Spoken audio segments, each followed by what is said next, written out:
Welcome to our channel. రాజకీయ నేతలు వారి కుటుంబాల్లోని మహిళలపై అసభ్యకర రీతిలో పోస్టులు పెడుతున్న సోషల్ మీడియా యాక్టివిస్టులపై కేసులు పెడితే తప్పేముందని ఏపీ హైకోర్టు వ్యాఖ్యానించింది. చివరకు న్యాయమూర్తులను కూడా దూషిస్తూ కొందరు యాక్టివిస్టులు వికృత పర్వాన్ని నడిపిన తీరును ప్రస్తావించిన కోర్టు చట్టానికి లోబడి పోలీసులు చర్యలు తీసుకుంటూ ఉంటే అందులో తప్పు పట్టాల్సిందేముందని ప్రశ్నించింది.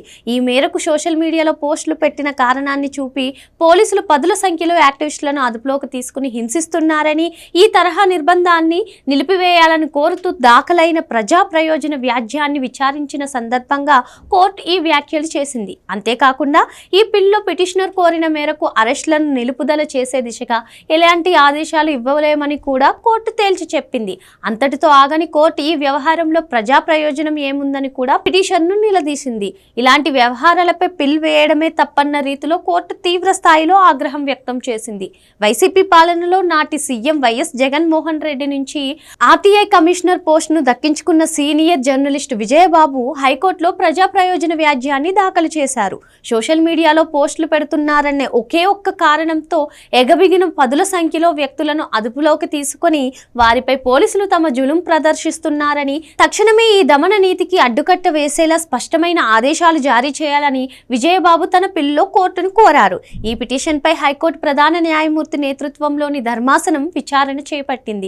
విచారణ ప్రారంభంలోనే అసలు ఈ వ్యవహారంపై పిల్ ఎలా దాఖలు చేస్తారని కూడా హైకోర్టు తీవ్ర అభ్యంతరం వ్యక్తం చేసింది.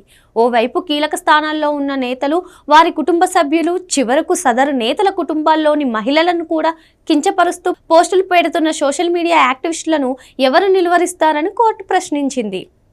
తమకు అనుకూలంగా ఉన్న నేత తప్పును నిర్ధారించి చర్యలకు ఆదేశాలు జారీ చేసిన న్యాయమూర్తులను కూడా లక్ష్యంగా చేసుకుని గతంలో ఇదే సోషల్ మీడియా యాక్టివిస్టులు పోస్టులు పెట్టిన వైనాన్ని ఈ సందర్భంగా కోర్టు గుర్తు చేసింది. తప్పు చేసిన వారిని నిలువరించేందుకు చట్టాలు ఉన్నాయని, ఆ చట్టాలకు లోబడి వ్యవహరిస్తున్న పోలీసులను నిలువరిస్తే ఇక తప్పులు చేసే వారిని ఎవరు నిలువరిస్తారని కూడా కోర్టు పిటిషనర్ను ప్రశ్నించింది.